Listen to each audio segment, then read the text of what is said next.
No, exactly. And actually, now that leads nicely into our final news topic of this podcast, and it's talking about the track and trace app and whether or not it works or if it doesn't work. And I think from my opinion, I haven't downloaded it. I downloaded it for the purpose of this podcast so I could have a look at it and talk about it, but I haven't used it. I didn't see any value that the app would bring myself. So yeah, I mean, I don't know. What about your side? I know there's. I downloaded the NHS version. I downloaded it. I can't remember. About a month ago, I think.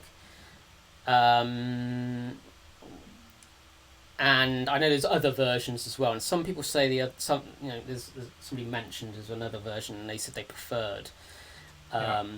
But the fact that it requires everybody to have a QR code, or every location to have a QR code, which every location doesn't, requires your phone to have Bluetooth on, and you need to turn the app on. Now, I had the habit of turning the app off when I'm at home. I mean, there'll be times when I won't leave the house for a couple of days. Like I say, I'll go shopping once a week. I work from home. I don't get out much.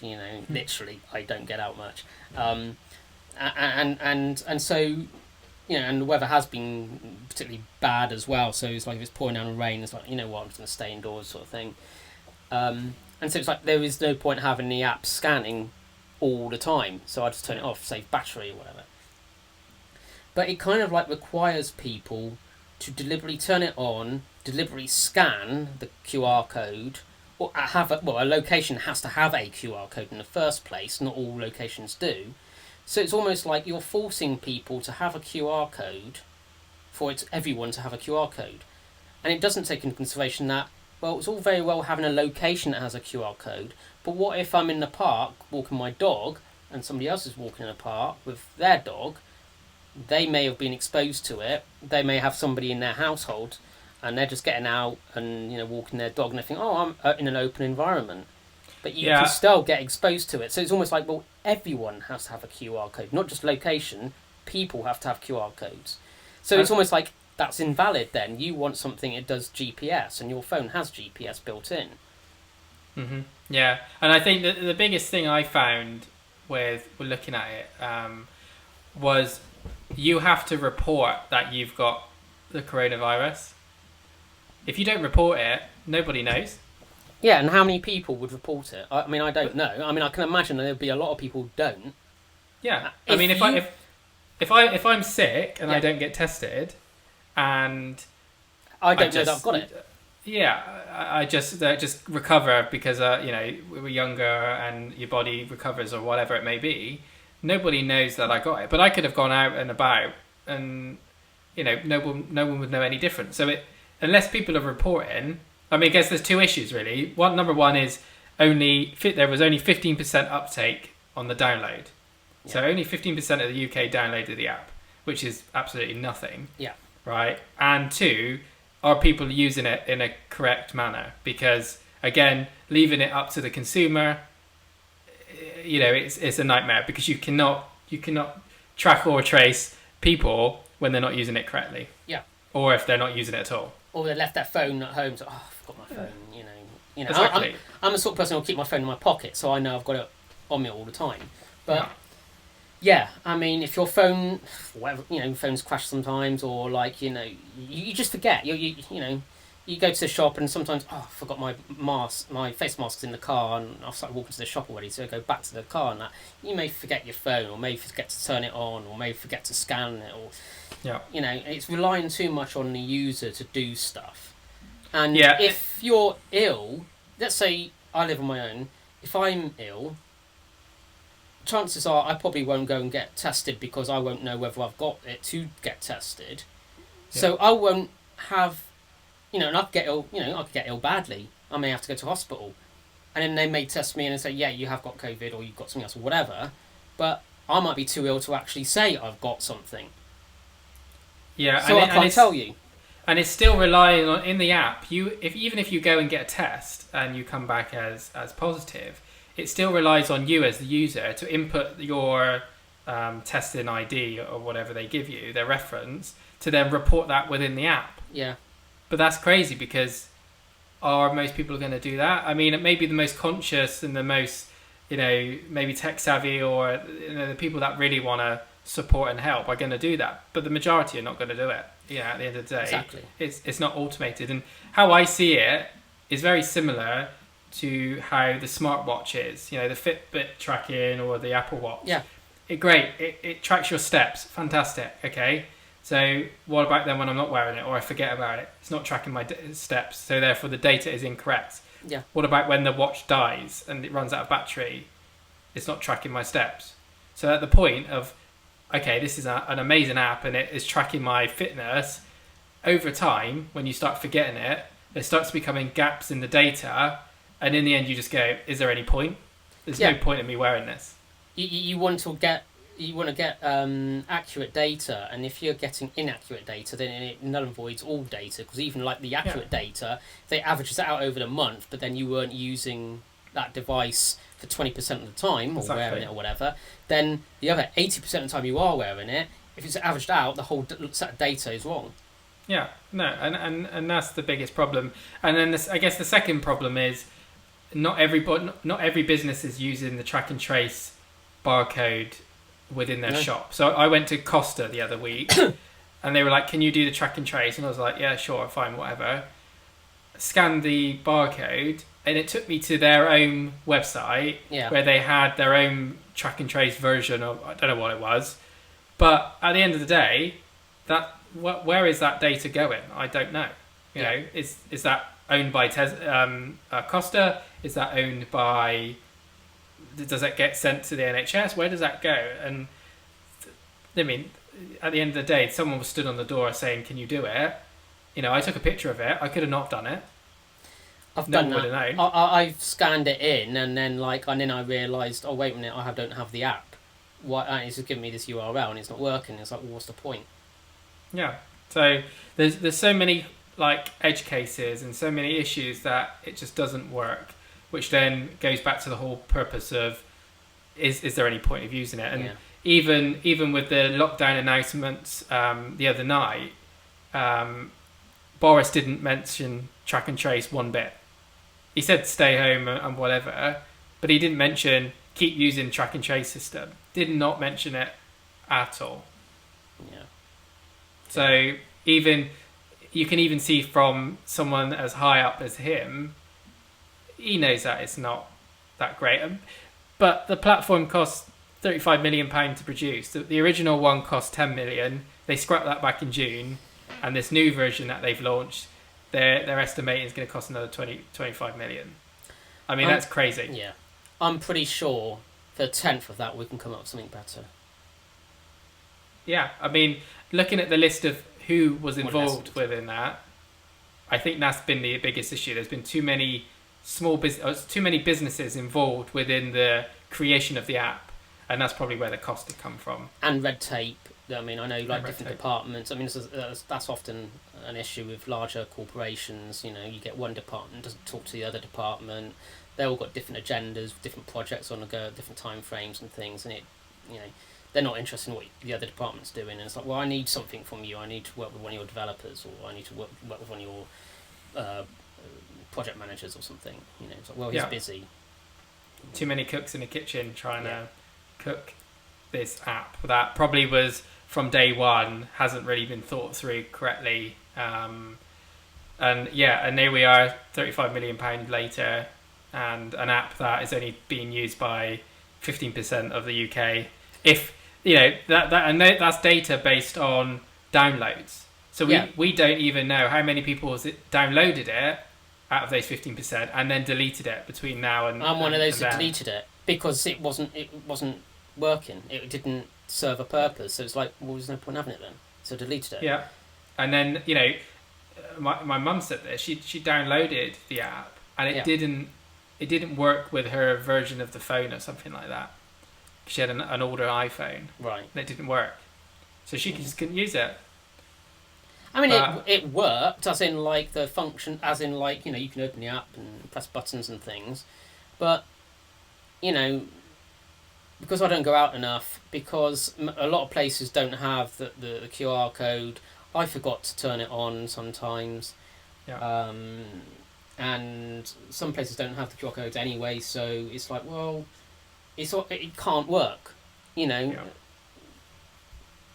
But what I guess one thing I do probably want to say on a positive side is that even though the app is quite simple, the design and the level of UX and visuals that they've done on the app is quite nice. It's really modern, looks nice. Normally when you get these NHS type of apps, they're quite clunky. Normally just been, a developer's been thrown in there and they just build whatever.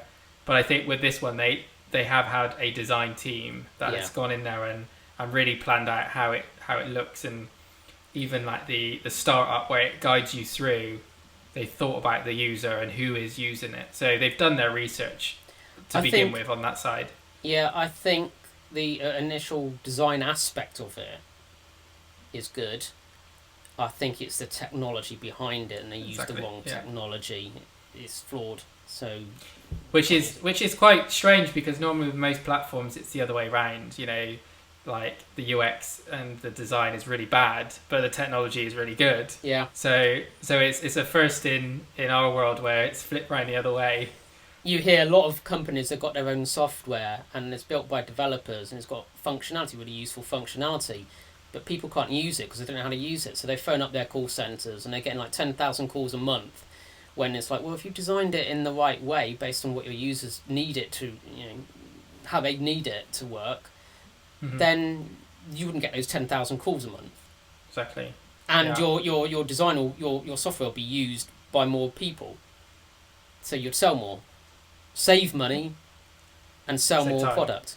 And save time. Yeah. Yeah. You don't have all those calls coming in. And that's why it's important to have UX and do user research. No, I agree. I'm on your side on this one, Steve. Yeah, more UX, more research, and we can work with developers then to build a platform that is ready for the future and isn't clunky and doesn't generate too many questions to your call center. I think the NHS app it's just using the wrong technology. I mean, the app design, as in, like, I expect the company who did the design, they had their hands tied, that they could come up with a nice interface, simple, easy to use. Yeah, and they probably would have said, look, don't use Bluetooth, don't use QR codes. I mean, what is it, 1986? No, I mean, use GPS. I know some people would have said, hang on, that's like, oh, my phone's spying on me. Your phone's listening onto you 24/7 anyway, and it has GPS. You can't actually turn it off. So, that's how, like, police can track you. It's like you're not using your phone, but they know where you are if somebody goes missing. So, use the GPS. If you've gone past somebody who's known to have a positive result, then it can flag, hey, you've got, you can get a notification, you get a message.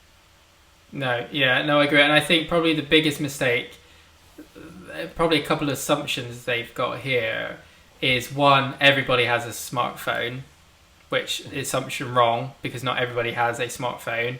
Not everybody has a phone, especially not the older generation of today.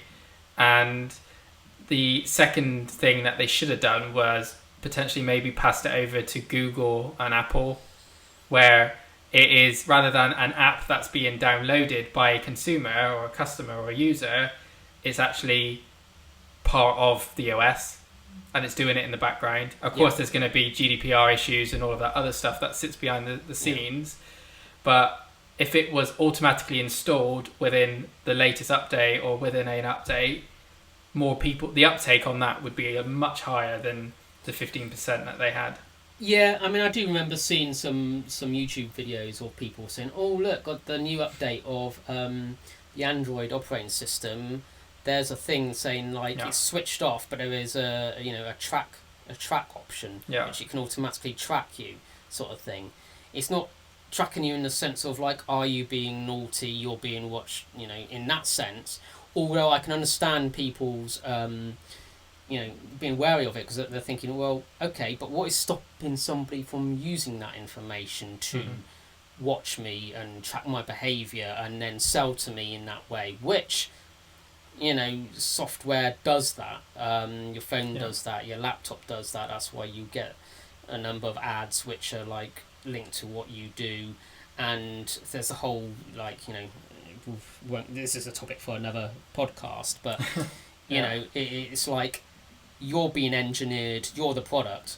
You're being engineered to to think in a certain way, so then you buy certain things in at a certain amount at certain times. So, and this has been going on for years. So, but actually, that might be a good topic to have, in the podcast. Yeah. No, I think it. I don't think there's any piece of technology out there that would have made this work. I just don't. There's too much red tape. Yeah. You've got GDPR issues. You've got tracking people's data. You've got the whole technology piece. As much as people can say everybody has a smartphone, we know it's not true. Not everybody has a smartphone. Some people just have a phone that just barely works, let alone has GPS and all of that other stuff. So, I guess the biggest question is it opens up more questions around, like, if this was to ever happen again, and we do need to start tracking people, how is there any devices out there or any technology that we could use that makes it more streamlined? Maybe it opens up new doors to new products or new services that could arise. I think the problem again will be legislation, because it's people's privacy. So I think technically speaking, you could probably do something as long as somebody has a smart device on them and they wear it all the time. But that's relying on the user to do that. Not all users, like you say, older people or maybe children, very young children, they go to play school or infant school or whatever. They sit in a class of however many other kids there, get infected by someone who's got somebody in a household who's had or has COVID. Because that's another thing, you don't know that you've been exposed to it, and you don't get any symptoms typically until approximately 7 days. Everyone's different, 5-7 days or whatever. You might not even get any symptoms, or you might get very mild symptoms and you think, I was feeling a bit groggy one day. Yeah, and I guess we're very different to somewhere like China, where it is very locked down and they do track people, and that's all part of their life. That's just the norm. Over here it's a bit more flexible, and people have the option to say yes or no to being tracked. Maybe in somewhere like China, track and trace could work, probably great, but over here just doesn't really work. No. Which is the reason why I didn't even bother installing it.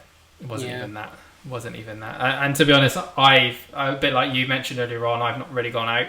To be honest, I've just been self-isolating at home. There's shopping gets delivered to us. I use Amazon for anything else that I need. There's been the difference between post COVID and after, or even during. My life has been exactly the same, really. The only difference is I'm not going to work every single day to an office. I'm just working from home. That's the only difference. You've got a couple extra hours to live your life. Yeah. And it's like, so, but then I tend to finish later. Yeah. I tend to, so like instead of like some, people say 9 to 5, I tend to finish about 6:30. Mm-hmm. Yeah. Yeah. And I might do extra stuff later on as well, but it depends on what I'm doing, how enthusiastic I am. Sometimes if I go away and I think, well, yeah, I'll continue tomorrow, or I may be like, right, I need to fix that problem. It's bugging me. I can't stop until I fix it, so I'll come back and then try and fix it.